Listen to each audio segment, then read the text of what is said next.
Mateus capítulo 5, versículo 6.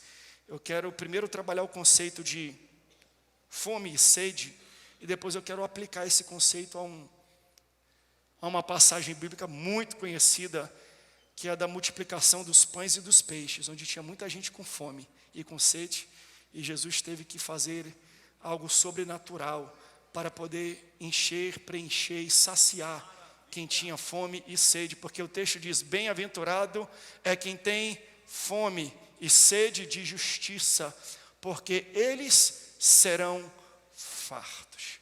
Deixa eu primeiro abordar isso aqui. Se você ama a palavra de Deus, diga: eu amo a Bíblia.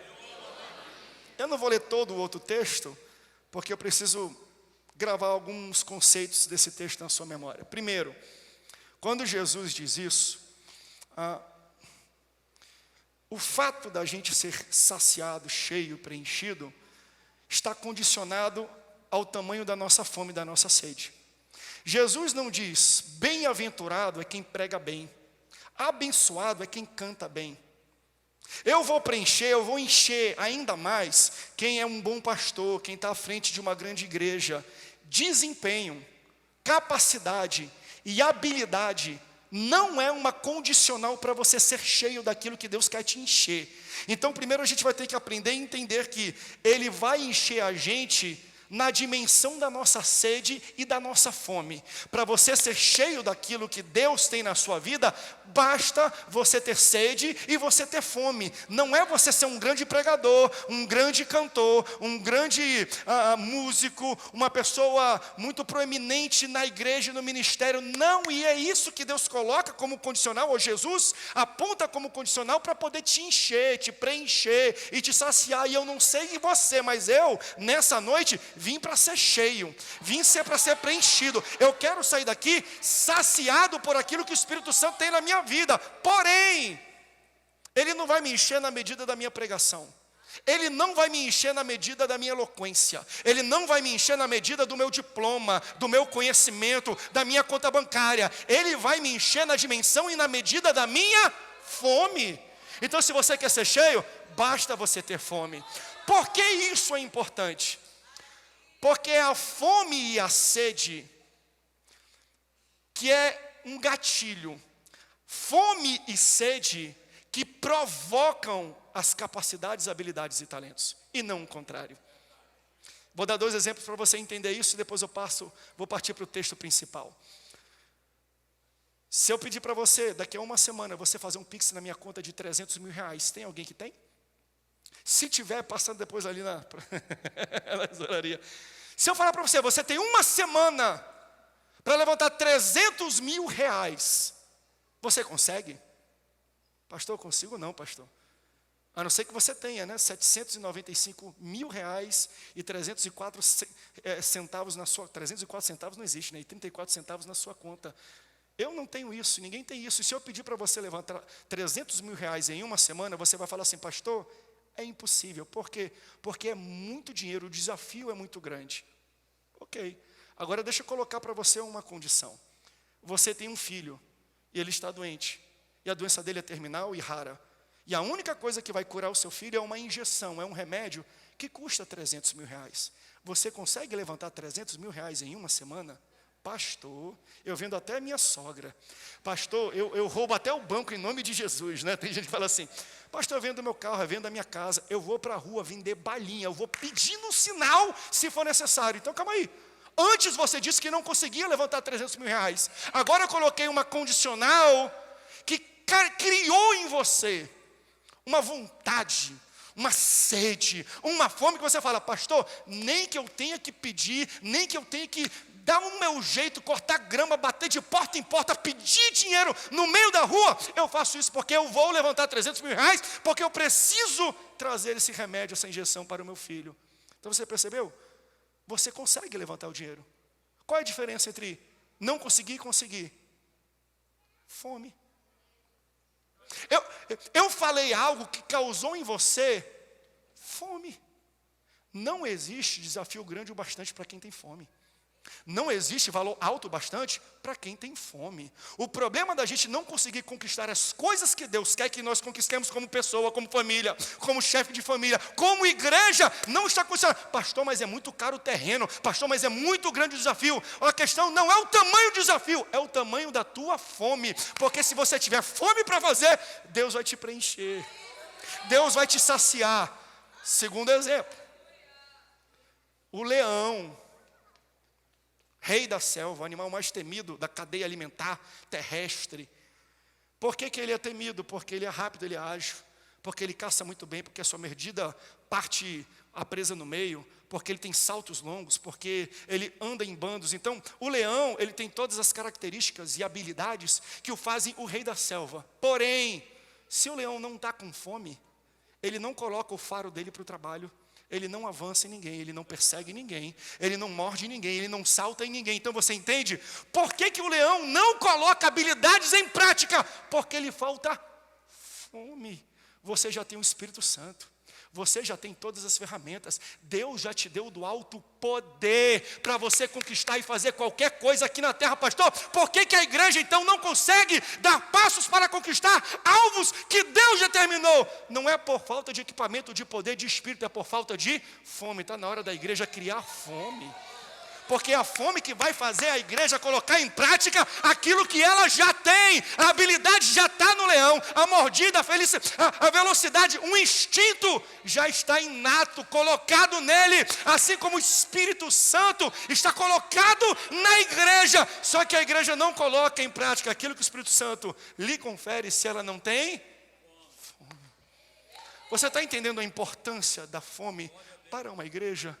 Que possamos ser uma igreja mais faminta, que possamos ser uma igreja mais sedenta pelas coisas do Espírito. O dia que a gente tiver fome e sede, nada será impossível para esta igreja. Senhor, levanta homens e mulheres famintos e sedentos por aquilo que Tu tem. Usa o Teu Espírito, Senhor, para criar fome e sede, para que eu externe aquilo que Tu colocou internamente na minha vida. A igreja, nos dias de hoje, não precisa mais de derramamento do Espírito Santo, embora sempre é necessário, mas ela já tem o Espírito Santo, mas ela não coloca em prática, ou seja, lhe falta fome.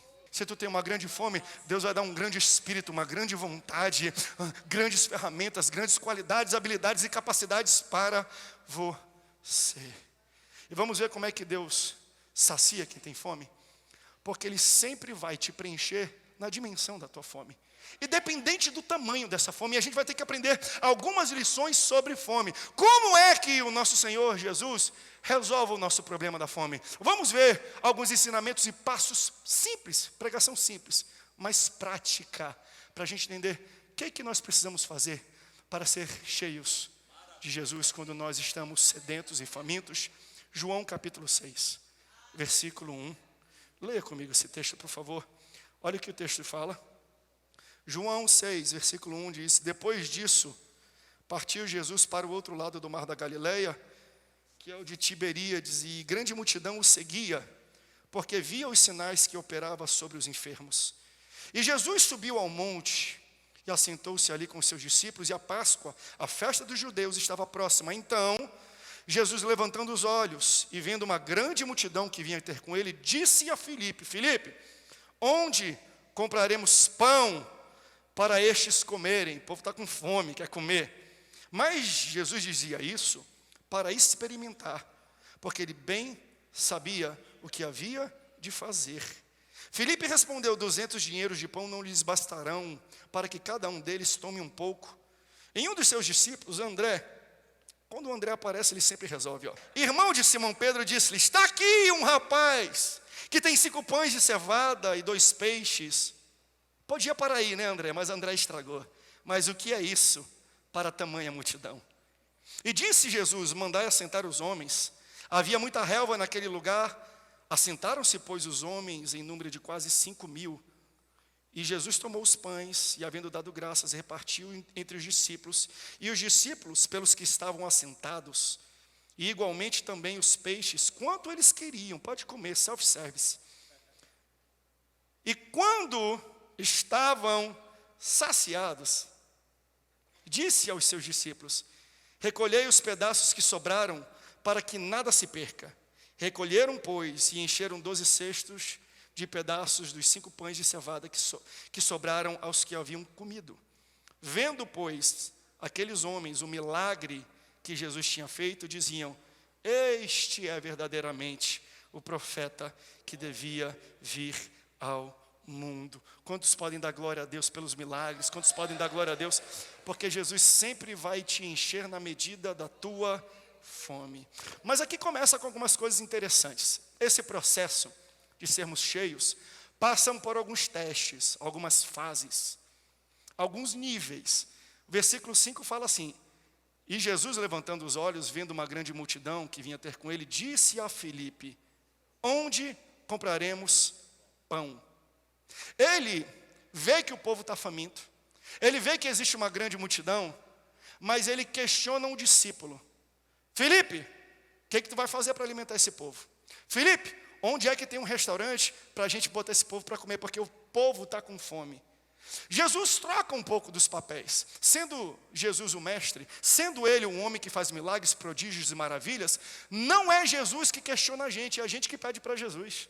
Jesus nunca precisou perguntar para mim sobre a fome, ou sobre uma necessidade dele. Sou eu que busco ele em oração e sempre falo: Senhor, eu estou com fome, Senhor, eu estou com sede, Senhor, eu estou liso, Senhor, eu estou com dor, Senhor, me ajuda. Então aqui o papel parece que é invertido, porque é Jesus que questiona uma solução para Filipe. Já aconteceu isso com você? De você buscar a Deus em oração e falar assim: Senhor, me ajuda porque eu estou enfermo. E aí você pede para Deus um toque de cura. Aí Deus, num culto como esse, fala assim: ó, vai lá naquele irmão, ele está enfermo, vai lá e ora por ele. Calma aí, Jesus, mas sou eu que estou precisando de oração. E tu quer que eu ore por ele? Você já chegou num culto que você estava liso, amanhã tem conta, você não sabe o que fazer. Trouxe o dinheiro da passagem, o dinheiro do combustível, e talvez de um lanchinho depois, entrou num culto desse. Depois de ouvir uma palavra de oferta maravilhosa, que nem essa do pastor Eliseu, falou: Deus falou comigo. Aí você veio orando, pedindo para Deus recursos, e Deus fala: pega tudo que tu tem e coloca na salva de oferta. Calma aí, Jesus. Calma aí, Deus. Sou eu que estou precisando de dinheiro. Eu vim para o culto para ter provisão de ti, e tu quer a minha provisão. Quantos já se sentiram assim? Quantos já sentiram que aquilo que você precisava e pedia para Deus é aquilo que Deus estava pedindo para você? Você já se encontrou num local desse de falta, de escassez, que nada sobra, e você fala: e agora? Eu estou no deserto, e se Jesus está pedindo de mim, e agora? De onde vem a solução? Fica tranquilo, porque o texto fala, Jesus perguntou, não era porque Jesus precisava, perguntou só para testar, porque Jesus bem sabia o que havia de fazer. Antes de você entrar nesse deserto, Deus já tinha uma porta de escape. Antes da gente passar pelo problema, Deus já tinha uma solução. Esse problema que você está passando só pegou você de surpresa, não pegou o Jesus que você serve, porque antes de você pensar em existir um problema, Deus já sabia: eu já tenho uma saída para o meu filho. Deus já tinha uma porta de saída antes de você entrar nesse deserto. E eu aprendo aqui que a gente tem que ser mais otimista com aquilo que nós temos. Porque se você vê aqui a cadeia de eventos, Filipe fala: Senhor, nem 200 dinheiro, nem se eu tivesse, nem se eu pegar aqui e resgatar todos os investimentos, se eu for na poupança e raspar tudo, não tenho dinheiro para alimentar tamanha multidão.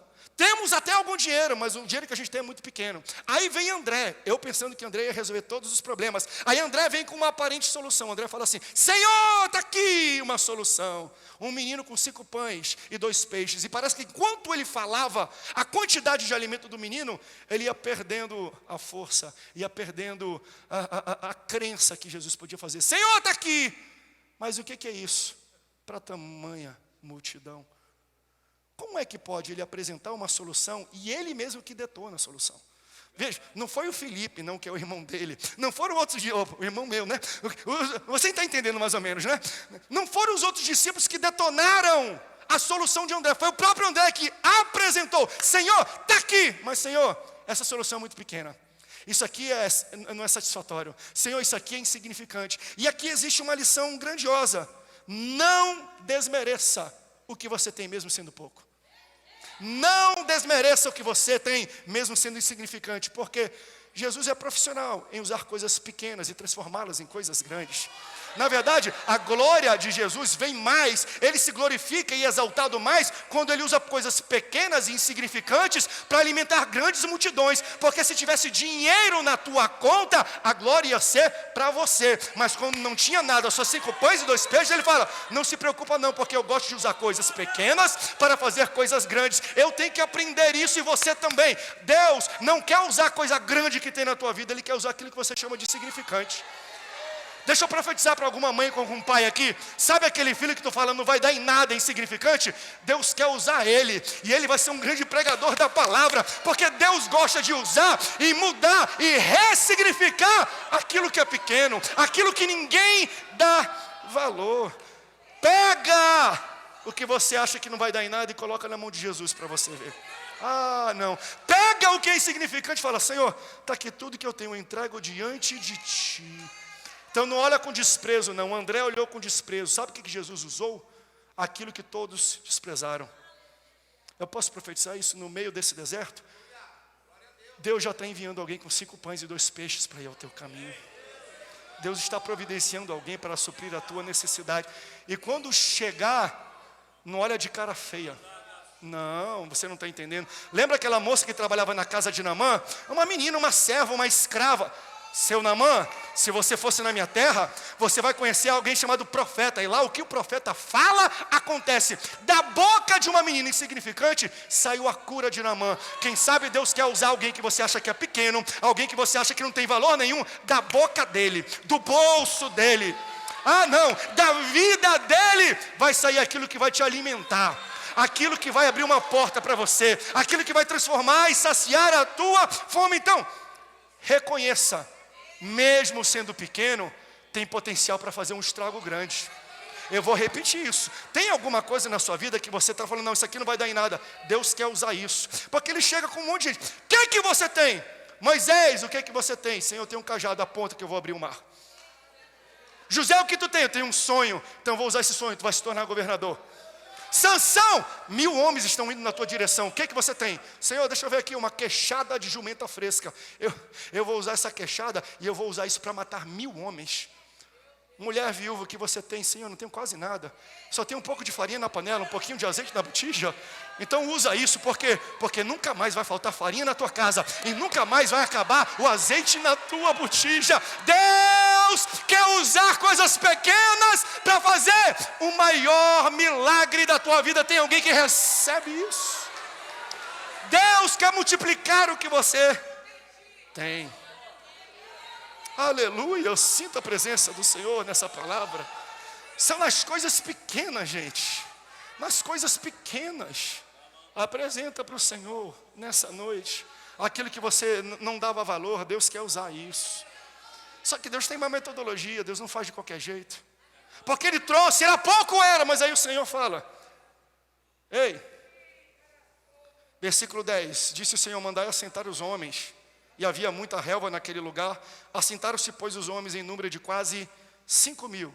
Homens, fora mulheres e crianças. Vai, uns chutam 15.000, 20.000. Num tempo que não tem televisão nem Netflix, tinha muita criança naquele lugar. Só que o Senhor fala assim, ei, organiza. Não, quer multiplicação? Quer crescimento? Quer viver uma vida exponencial? Quer a provisão de Deus? Não é com bagunça não, organiza. Manda todo mundo sentar. E eu vou falar para você, dura tarefa os discípulos tiveram. 12 homens para controlar 10, 15, 20 mil pessoas. Eu tenho 4 filhos agora em casa. Eu e a Nayane não consigo controlar 4 crianças. Como é que 12 discípulos vão controlar 15 mil pessoas? Mas ele fala, manda todo mundo sentar. Por quê? Porque eu não opero no desespero e na bagunça. E a gente tem que ter esse cuidado. Temos que ter fome de Deus, temos. Mas não podemos deixar essa fome se tornar bagunça e desespero. Porque você sabe que quando você está com fome, você sabe que você fica doido. Eu estava vendo, hoje eu estava conversando com alguém. Ele estava falando sobre um seriado, se eu não me engano do Netflix, que um avião do Uruguai cai no meio da neve, acho que é Sociedade da Neve. E eles ficam tão desesperados de fome, a fome é tão grande que sai de fome para desespero. E eles começam a entrar no canibalismo. E aqueles que não entram de primeira no canibalismo, falam assim, nunca vou fazer isso. Só que a fome aperta tanto que eles voltam a fazer isso. Cuidado para a tua fome não virar bagunça. Cuidado para a tua fome não virar desespero. Porque não precisa nem você cair no avião no meio da neve, não. Se atrasar o almoço, você já está desesperado na tua casa. Você já abre a panela, o feijão nem acabou, você pega o feijão, seca assim, não vai? Aí joga daqui porque está queimando. A mulher está fazendo frango, quando chega na mesa, a pele já ficou lá, porque você abriu o forno, já comeu lá de tanto desespero de fome. Deus está falando assim, ó, senta. Controla a fome, controla o impulso, coloca sob as rédeas, Salmo 46:10, aquietai-vos e sabeis que eu sou Deus. Confia no Deus, porque Ele tem a provisão nas suas mãos. Cabeça quente não te leva a lugar nenhum, desespero não te leva a lugar nenhum. Muita gente em desespero toma atitudes erradas. Era para você vender e você compra, era para você entrar e você sai, era para você ficar calado e você fala, porque você estava agindo com desespero. Te acalma. Essa noite Deus te trouxe aqui para falar. Não tem um corinho que fala assim?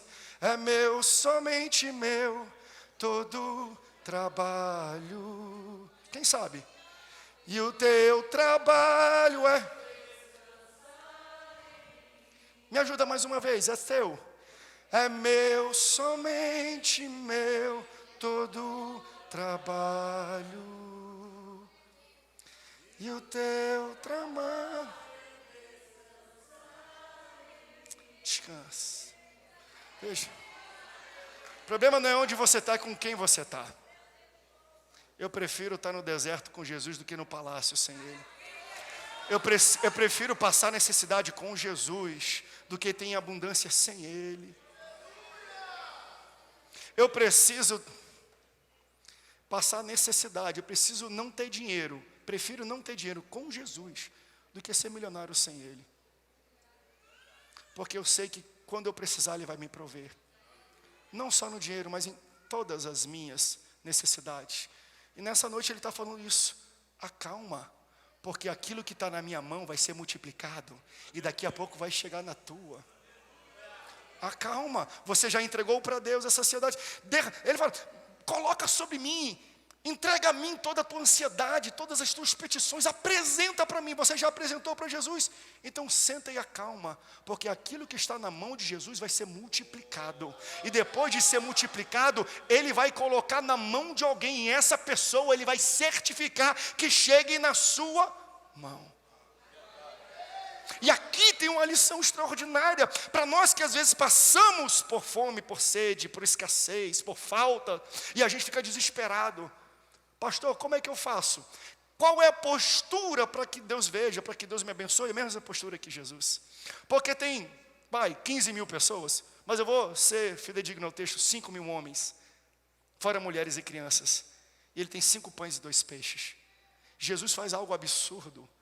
Jesus pega o alimento, levanta e agradece. Jesus é macho. É ruim que eu faço isso. Porque é fácil a gente agradecer quando tem abundância. É fácil você sair desse culto hoje, e aí você me convida com o pastor Guilherme para a gente comer aquela pizza gostosa, e aí você pega uma pizza tamanho família, uma não, 2, em nome de Jesus, recebe esse mistério. E aí tem 2 pizzas para 6 pessoas, vai ter praticamente metade de uma pizza para cada pessoa. Aí sabe o que você faz? Vamos dar as mãos e vamos agradecer pelo alimento. Sabe aquele almoço de sábado, aquele feijoada que você fez? Feijão gostoso, com orelha. Eu gosto da feijoada gorda, não pode ser aquela que vai... Feijoada lá de querido, feijoada é gorda, tem que ter língua, tem que ter pata, tem que ter nariz, tem que ter orelha, tem que ter tudo. Coloca esse troço aí, coloca aí um torresmo, coloca couve, posso ouvir um aleluia? Coloca laranjinha, coloca farinha, coloca esse negócio aí, esse mistério aí, rapaz. Coloca uma pimentinha também. Aí tá mesa bonita, aí o que você faz? Vamos orar para agradecer a Deus? Mesa farta? Tranquilo. Quero ver você agradecer quando lhe falta. Existem 2 tipos de pessoas, aqueles que murmuram pelo que falta, ou que agradecem pelo que tem. Faltava para 5 mil pessoas, sim, mas tinha alguma coisa? Tinha o quê? 5 pães e 2 peixes. Então Jesus tinha que fazer uma escolha. Ou ele reclama porque falta comida para a multidão, ou ele agradece. Porque para quem tem nada, em terra de cego, quem tem olho é rei. Será que você agradece quando lhe falta? É difícil a gente entender isso, né? Senhor, hoje não tem aquela picanha. Senhor, hoje não tem aquela lasanha como eu gosto. Senhor, hoje só tem comida russa. Conhece? Roscovo. Senhor, só arroz com ovo, Senhor. Comida russa. Quem já comeu arroz com ovo? Fala a verdade. Tu agradeceu? Agora fala a verdade. Acabou, ninguém levantou a mão, tá vendo? Porque a gente só agradece quando sobra, a gente só agradece quando tem a carne de primeira, a gente só agradece quando tem sobrando. Deus está nos ensinando essa noite. Comece a agradecer até quando falta. Comece a agradecer até só quando tem arroz, não precisa nem ter ovo. Agradeça, porque é a gratidão que traz a multiplicação. É a gratidão, é o reconhecimento que até o pouco que você tem foi eu que supri para você. Ao fazer isso, você agradece, Deus solta isso. Senhor, eu quero te exaltar pelo quê? Pelo que não tem. Fala a verdade.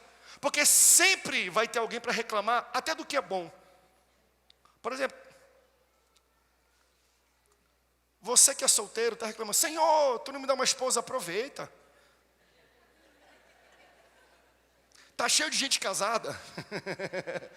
E você que está casado reclamando da mulher desse homem, aproveita. Está cheio de gente solteira pedindo um marido, uma esposa. Você está entendendo? Sempre vai ter uma situação para a gente reclamar. Sempre vai ter uma situação para a gente dar uma de André, porque André traz uma solução e detona.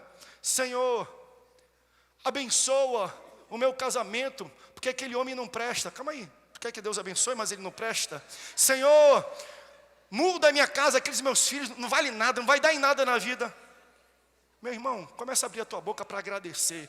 Começa a abrir a tua boca para bendizer. Começa a abrir a tua boca para ter gratidão a Deus. Tem alguém que pode nessa noite olhar na sua vida e mesmo falando: faltou aqui, faltou ali, faltou aqui nesse local, mas eu quero vir aqui essa noite para agradecer a Deus, porque Ele sempre supre, mesmo que seja pouco. Ele sempre me deu roupa para vestir, Ele sempre me deu um arroz, um ovo, Ele sempre trouxe alguém para dar uma marmita, Ele sempre ajudou. Eu posso agradecer. Tem alguém que pode agradecer a Deus por algo que Deus já fez? Meu Deus, clama. Agradece. Porque até quando Deus abençoa, a gente dá um jeito de reclamar. Eu falei isso aqui em alguns cultos passados, para pessoas que pedem filhos. Filho é bênção, filho é herança do Senhor, um presente, é um mimo que o Senhor dá para pais e para mães. Mas você já percebeu que você ora para Deus te dar um filho, aí Deus responde a oração. Aí você tem um filho, aí ele cresce, aí ele te dá dor de cabeça, e ele é resposta de oração, mas ele se torna um novo pedido de oração. Então aquilo que Deus te deu como resposta se torna um problema que você está pedindo: Senhor, meu filho cresceu, está envolvido com gente ruim, problema, dor de cabeça, Senhor, ele está me dando dor de cabeça, Senhor. Ué, mas ele é resposta de oração, agora é um novo pedido de oração. Você já percebeu que é você que ora pelos problemas que você tem? É você que pede a Deus pelos problemas que você tem? E quando Deus abençoa, a gente dá um jeito de reclamar. Quando eu morei no Rio de Janeiro, e eu cooperei com uma igreja no bairro do Recreio dos Bandeirantes, é um bairro que fica no litoral, perto da praia, do lado da Barra da Tijuca. Então tinha muita gente que morava na praia, né? Era um bairro litorâneo, era um bairro muito emergente, de pessoas que cresciam na vida, eles sempre iam para aquele local. E eu lembro uma irmã que ela veio de um local muito ruim, da Baixada Fluminense, mas pensa num lugar ruim. E Deus abençoou, a empresa prosperou, cresceu, comprou uma cobertura, 3 andares na beira da praia. Aí um dia eu lembro, o pastor contou esse... Não fui eu que ouvi, mas o pastor mencionou isso de púlpito, por isso eu trago isso sem mencionar o nome da irmã, expor ela. Chego: pastor, no gabinete, ore por mim, porque, pastor, eu não aguento mais morar nesse bairro. Eu não aguento mais morar na cobertura de 3 andares na frente da praia. Ele: por quê, minha irmã? Porque tem muita maresia, pastor. Eu comprei uma TV LED de 70 polegadas, só acredito que a maresia em 6 meses correu e queimou, pastor. Eu não aguento mais na praia. Ele falou: não tem problema não, deixa eu orar, Deus vai te mandar de volta para a Baixada. Por que nós reclamamos até quando Deus nos abençoa? Ei, abre a tua boca para agradecer a Deus. Abre a tua boca para trazer uma palavra de gratidão, de agradecimento a Deus. Jesus pega o pão, o peixe, ele levanta, e o texto fala aqui, versículo 11, Jesus tomou os pães e, havendo dado graça, repartiu-os, ou partiu-os, pelos discípulos, e os discípulos pelos que estavam assentados. Lembra que eu mencionei isso aqui, pastor Rodolfo? A palavra repartiu ou partiu, em inglês, né? Você pensou que eu no hebraico, no aramaico, no grego, no inglês, é o que eu domino. No inglês é break, quebrar. E Jesus quebrou o pão. E ao quebrar o pão, ele multiplicou e passou para o povo. Então, você quer que Deus multiplique algo na sua vida? Você quer ser multiplicado? Se prepare para ser quebrado. Só que quando Jesus te quebra, ele não te quebra para te matar, ele quebra para te multiplicar. A matemática de Deus é assim, é só você sentar com alguém que empreende, é só você ir com um grande empresário. De vez em quando Deus me dá uma oportunidade de alguém que eu admiro no mundo empresarial, em alguma viagem, aeroporto, em algum evento, eu ver essa pessoa e eu pego alguns minutos e faço algumas perguntas, eu tento dar uma sugada nessa pessoa, vem aqui, como é que é aquilo e tal.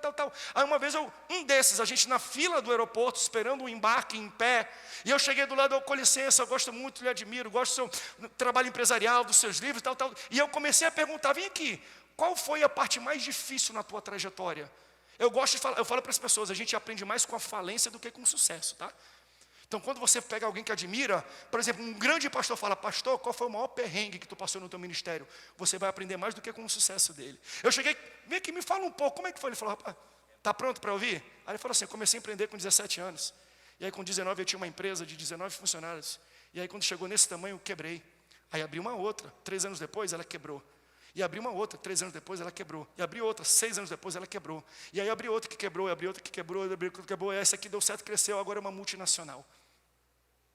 Entende isso?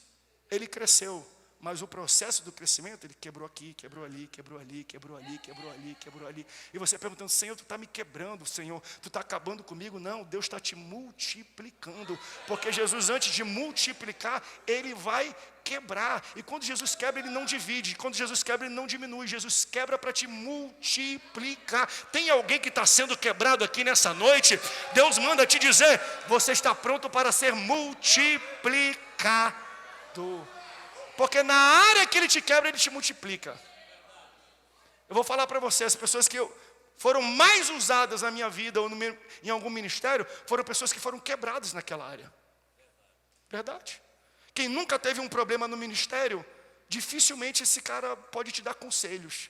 Ele tem que ser quebrado, ele tem que ser desafiado, ele tem que ser perseguido, tem que fazer alguma coisa para quê? Para ele ter experiência. Deus quebra às vezes a gente para isso, para a gente criar resistência, musculatura espiritual. Ele quebra um pouco para a nossa fé aumentar. Enquanto Jesus quebrava, ele ia dando, e os pedaços que ele quebrava iam alimentando todo um povo. Jesus não quebra para te destruir ou te humilhar, Jesus quebra para te multiplicar.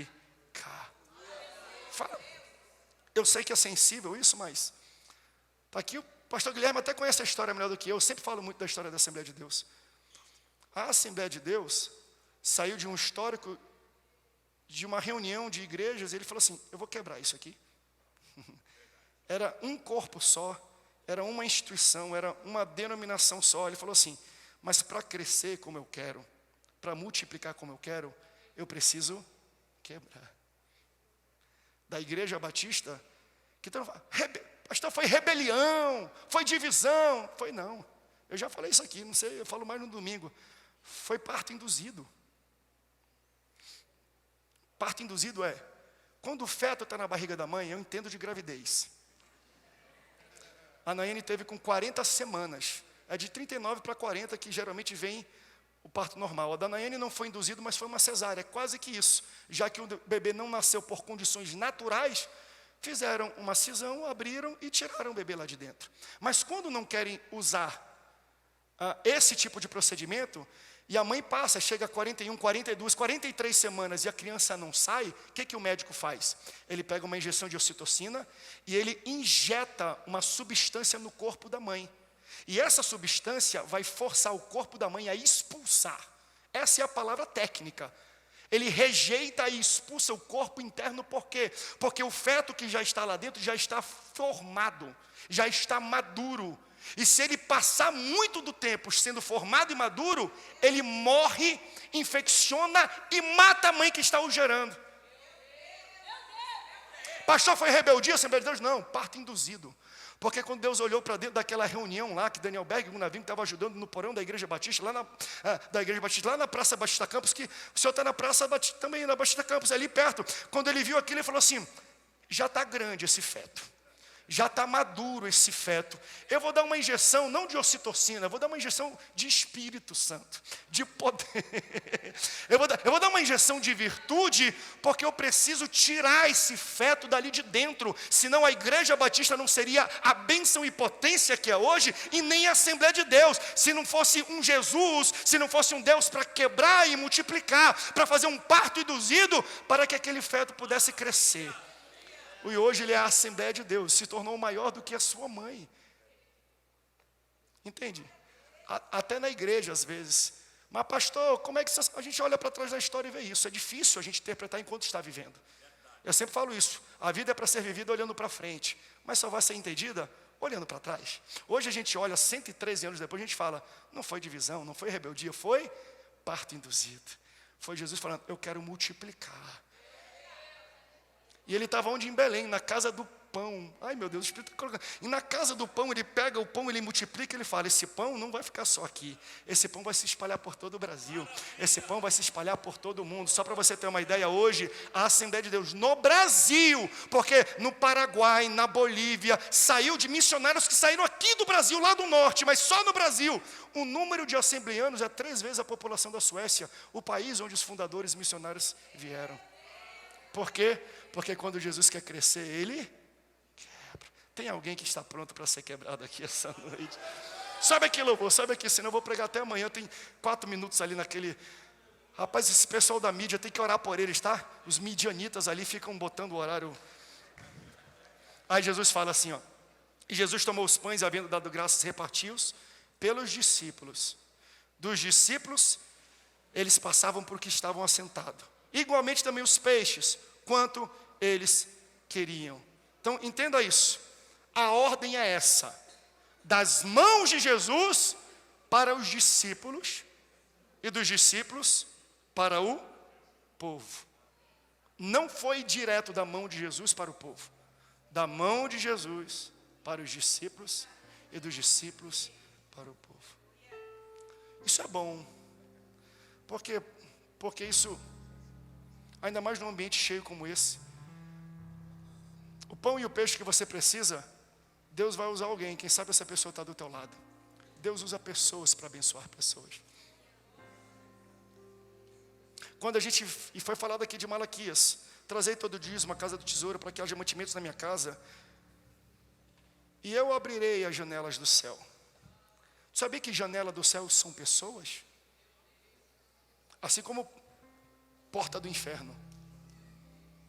Lembra quando Pedro falou assim, quem diz que eu sou? Tu é o Cristo, o Filho do Deus vivo. Ele, não foi nem carne nem sangue não. Tu está sendo janela do céu aqui. Tu está emprestando a tua boca para Deus. Ele que te revelou e tu fez aqui. Aí logo depois, na mesma conversa, ele falou assim, mas ninguém vai passar, ninguém vai te matar, isso não vai acontecer. Ele, para trás de mim, Satanás. Então o mesmo cara que foi janela do céu, foi boca do inferno. Porque a gente empresta. Quando Deus quer abençoar pessoas, Ele usa pessoas. Por isso confie em pessoas. Não perca a sua confiança nas pessoas. Pastor, mas eu fui muito traído. Eu fui muito ultrapassado. Pastor, tu não sabe, já puxaram muito o meu tapete. Pastor, já teve muitos Judas na minha vida. Para cada Judas que se levanta, tem 11 pessoas que estão do teu lado. Maior são aqueles que confiam, que te ajudam, que te abençoam, que andam, que estendem a mão, do que aqueles que querem te trair. Ou seja, para eu poder ser abençoado, eu preciso acreditar nas pessoas. Não deixa as marcas, os traumas do passado tirarem a fé, a confiança nas pessoas, porque pessoas são janela do céu para a sua vida. Quem sabe um menino com 5 pães e 2 peixes está sentado atrás de você nesse culto. 3 pessoas receberam isso, hein? Quem sabe o menino com 5 pães e 2 peixes está nessa igreja, nessa noite. Deus talvez hoje Fale com ele e fala, pega esse pão. Fala com o irmão, não sai do culto sem dar meu pão e meu peixe, meu irmão. Aí o texto fala que deu para todo mundo comer. Repetiram. E ainda, pastor Guilherme, sobrou. Sobrou quanto? 12. Um para cada discípulo. Eu vou repetir isso, gente. 12. Por que um para cada discípulo, pastor? Você já alimentou 5.000 pessoas, fora mulheres e crianças? Lá em casa, para eu alimentar meus 4 filhos, fica 1 hora. Pega aqui, corta aqui, vai lá, corta aqui, volta aqui, menino, vem para cá. Imagina 15.000 pessoas e eles aqui com cesta, porque foi da mão de Jesus para eles e eles para o povo. 12 homens com cesta, pega aqui, pega aqui, pega aqui, na fila, pega aqui, pega aqui, pega aqui. Quanto tempo demorou? Quanto tempo demora? Se eu fosse fazer com 12 pessoas aqui, na Santa Ceia a gente canta um hino de 6 minutos. Para 1.000 pessoas a gente leva 6 minutos. Para 15.000. Eles ficaram 2, 3, 4 horas no sol quente, depois de um dia inteiro cansado, já doendo, assado o pé, pegando aqui, ó. Pega, um dia inteiro de labor, estão suados, exauridos. Aí no fim, sobra uma cesta para cada um. Quem serve a Deus nunca sai de mão vazia. Eu posso profetizar isso? Quem serve a Deus nunca sai de mão vazia. Por quê? Porque eles estavam vazios, estavam cansados, estavam com fome, estavam talvez estressados, gritaria, gente para cá, e aí sobra um para cada um. A minha pergunta é, não seria melhor se o milagre fosse assim? Imagina isso, cereja no topo do bolo. Se a última pessoa que pegasse o último pedaço fosse o último alimento do cesto. Porque não apenas Jesus multiplicaria para todos comerem, mas Jesus sabia até o tamanho da fome. Imagina isso, não, fala a verdade. Se o texto falasse assim, e o último que pegou para se alimentar, todo mundo cheio, foi o último pedaço. Gente, Jesus não apenas alimentou, mas ele sabia o tamanho da fome de cada um. E ele multiplicou exatamente para o tamanho da fome de cada um. Seria maravilhoso?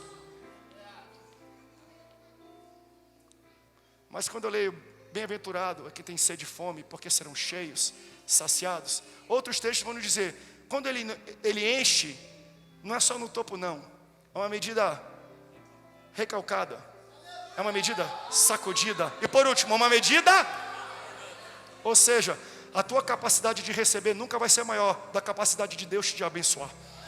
Eu vou repetir isso para a gente começar a cantar. Eu quero que a igreja fique de pé. Quando Deus resolve encher quem está com sede, quando Deus resolve encher quem está com fome, quando Ele te enche, não é só para tampar, não é só para encher você, é para transbordar. A capacidade que você tem de receber é infinitamente menor do que a capacidade de Deus de te dar. Nessa noite, Ele te trouxe para cá para falar isso. Não te preocupa, porque antes de você estar no deserto, eu já tinha uma saída. Não te preocupa, porque eu uso coisas pequenas. Tu não precisa ter muito dinheiro na conta, não. Não precisa ter muito conhecimento, não.